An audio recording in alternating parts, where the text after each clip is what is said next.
दोस्तों, आपके अपने show your time your news में आपका स्वागत है। आज के इस बुलेटिन में हम चुनावी प्रचार से संबंधित बृहस्पतिवार की मुख्य खबरों से आपको रूबरू करा रहे हैं। जी हां, आज यानी 29 अक्टूबर को समाजवादी पार्टी के नेता एवं पूर्व सांसद धर्मेंद्र यादव ने अमरोहा जिले के गांव पपसरा में चुनावी जनसभा कर पार्टी प्रत्याशी जावेद अब्बास उर्फ जावेद आब्दी के पक्ष में अपील की। इस दौरान उन्होंने बसपा और भाजपा की आलोचना करते हुए समाज को बांटने वाला बताया। उन्होंने कहा कि वह जन कल्याणकारी योजनाओं के बल पर चुनावी मैदान में है। उनकी पार्टी ने विकास कराया और समाज को कभी भी बांटने का प्रयास नहीं किया, जबकि भाजपा के पास उपलब्धि के नाम पर कुछ भी नहीं है। भाजपा हमेशा समाज को बांटने का काम करती है। ऐसे में उपचुनाव और 2022 के चुनाव में प्रदेश की जनता भाजपा व बसपा को निश्चित रूप से सबक सिखाने का काम करेगी। गौरतलब है कि जिले की नौगांवा सादात विधानसभा के लिए उपचुनाव 3 नवंबर को है, जबकि मतगणना 10 नवंबर को होगी। यह सीट अंतर्राष्ट्रीय क्रिकेटर व स्थानीय विधायक एवं पूर्व मंत्री स्वर्गीय चेतन चौहान के निधन के बाद रिक्त हुई है। उधर कांग्रेस के प्रवक्ता व पूर्व सांसद राशिद अलवी ने आज जोया रोड स्थित एक बैंक्वेट हॉल में पार्टी प्रत्याशी डॉक्टर कमलेश सिंह के समर्थन में प्रेस वार्ता की और चुनाव जीतने का दावा किया। आप करो अपना काम। अमरोहा में आप सब जानते हो उपचुनाव हो रहा है और पार्टी के हमारे सीनियर लीडर भाई जावेद आब्दी जी पार्टी से उम्मीदवार हैं। समाजवादी पार्टी से और लोकदल महानदल सभी दलों का गठबंधन है और समर्थन है उनको, और उनके लिए वोट की अपील और प्रार्थना लेके आए हैं। मुझे खुशी है कि स्वर्गीय चंद्रपाल जी के आवास पर मुझे आने का सौभाग्य मिला और आज अपनी बात कहने का मौका मिला। अच्छा, मायावती जी ने जो है एक कल प्रेस कॉन्फ्रेंस की थी, उसमें समाजवादी पार्टी पर वो हमलावर हुई थी। उन्होंने बताया कि उन्हें गेस्ट हाउस प्रकरण पर दुख है, उन्होंने उस मामले को वापस ले लिया, मुकदमे को। उसके अलावा उन्होंने जो है सीधे मतलब इशारों में बीजेपी का समर्थन भी किया। तो आप क्या कहना चाहेंगे? देखिए, कुछ चीज़ों पे मैं नहीं कहूँगा क्योंकि वो जब गठबंधन में थी उस समय बयान उनके आ चुके थे। जहाँ तक सवाल है, हम तो समाजवादी लोग पहले से कहते रहे कि वो बीजेपी के साथ, आज तो उन्होंने खोल के कहा भी है कि परिषद के चुनाव में, विधान परिषद चुनाव में वो बीजेपी की मदद करने वाली हैं। लेकिन समाजवादी लोगों की मदद जनता कर रही है और जनता के बीच हम लोग हैं, और जनता आने वाले 22 में माननीय अखिलेश जी को एक बार फिर उत्तर प्रदेश के अंदर मुख्यमंत्री बना के जो लोक कल्याणकारी योजनाएं थी उन योजनाओं को चलाने का काम करेगी। बसपा सुप्रीमो मायावती ने कहा है कि सपा से गठबंधन करना हमारी भूल थी, इस पर क्या कहेंगे? अब ये तो जब उन्होंने कहा है तो वो जाने क्यों कहा है। हमारे लीडर ने कभी भी किसी चीज़ के लिए आज तक कभी किसी की आलोचना नहीं की है, आज तक नहीं की है। हम लोग चुनाव के मैदान में और जनता के बीच में हैं। जो है बसपा सुप्रीमो ने अपने 7 विधायकों को आज निलंबित कर दिया है और उन्होंने कहा कि सपा अखिलेश यादव विधायकों को खरीद फरोख्त कर रहे हैं, इस पर क्या कहेंगे?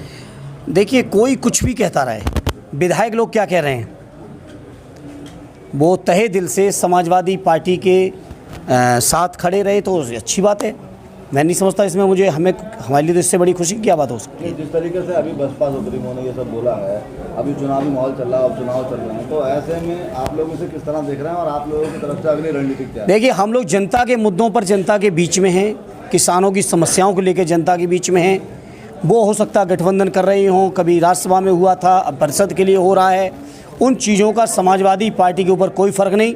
समाजवादी पार्टी जनता के मुद्दों पर जनता के बीच में है और बेहतर परिणाम आने वाला है आने वाले 3 तारीख को वोटों के माध्यम से, जिसका परिणाम 10 को होगा सामने। क्या जिस तरीके से मतलब बुआ भतीजा का रिश्ता था, क्या वो सब खत्म हो गया और आगे क्या चलने वाला है? देखिए, आगे क्या होगा राष्ट्रीय अध्यक्ष जी तय करेंगे।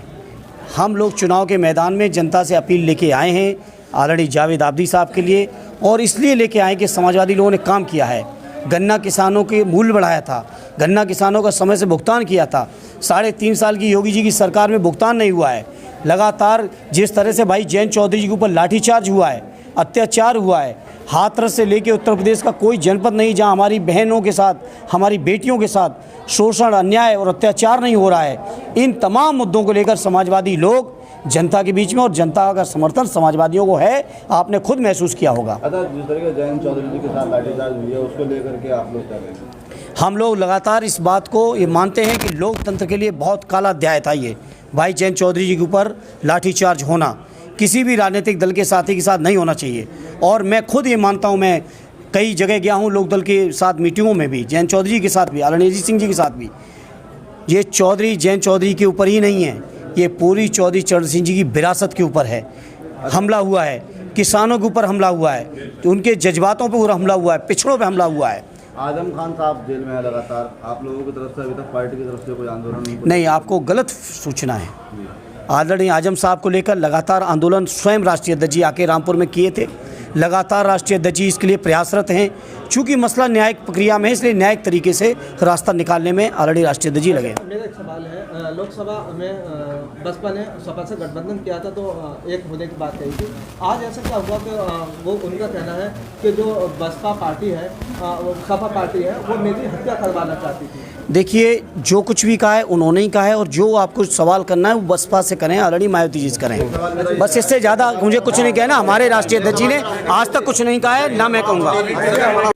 कल बिहार के अंदर चुनाव हुआ है करीब 71 सीटों का, जिसमें से बीजेपी को मुश्किल से 15 सीटें नहीं आ रही। बीजेपी बौखला गई है। यूपी के अंदर बाई इलेक्शन है, हमारा नौगांवा नई बस्ती का भी ये इलेक्शन है।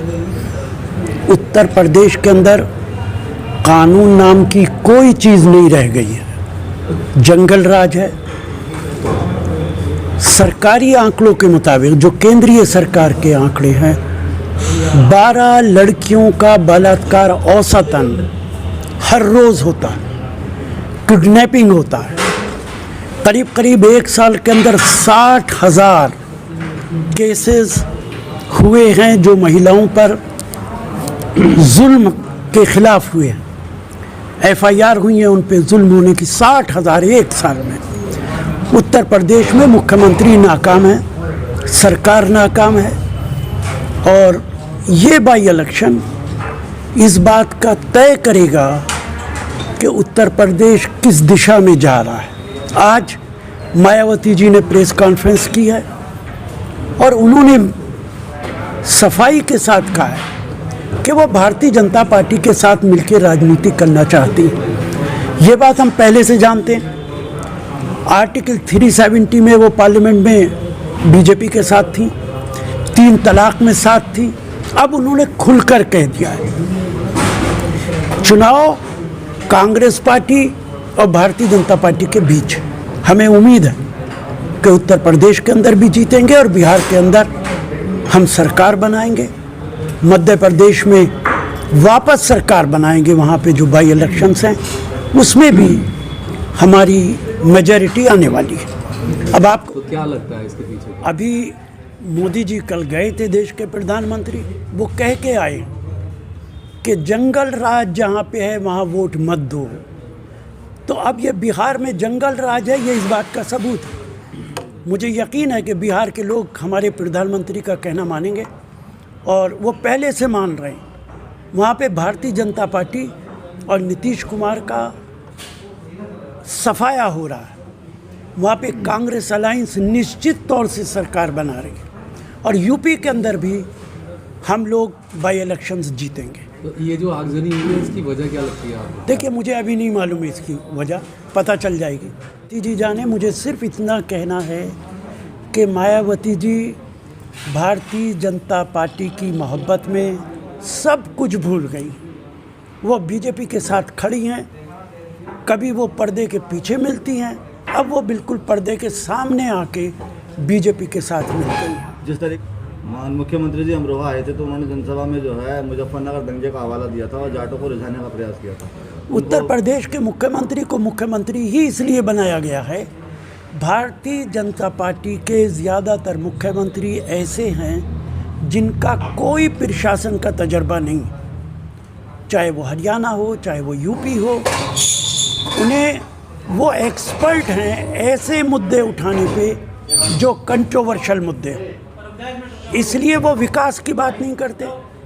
बीजेपी को इस वक्त चुनाव लड़ना चाहिए नोटबंदी पे कि उसका कितना फ़ायदा नुकसान हुआ, जीएसटी पे कितना फ़ायदा नुकसान हुआ, कोविड पे, कोरोना पे ठीक टाइम पे प्रधानमंत्री ने लगाया कि नहीं लगाया। नमस्ते ट्रंप की वजह से पूरे देश को क़यामत में झोंक दिया। ओगामा विधानसभा में जो चुनाव है तो उसमें प्रियंका गांधी या राहुल गांधी पहुंचेंगे? देखिए, राहुल गांधी, प्रियंका गांधी देश के बड़े नेता हैं, वो बाई इलेक्शंस में नहीं आते हैं। अगर उत्तर प्रदेश में प्रधानमंत्री नरेंद्र मोदी जी बाई इलेक्शन में आएंगे तो प्रियंका गांधी भी आएंगी।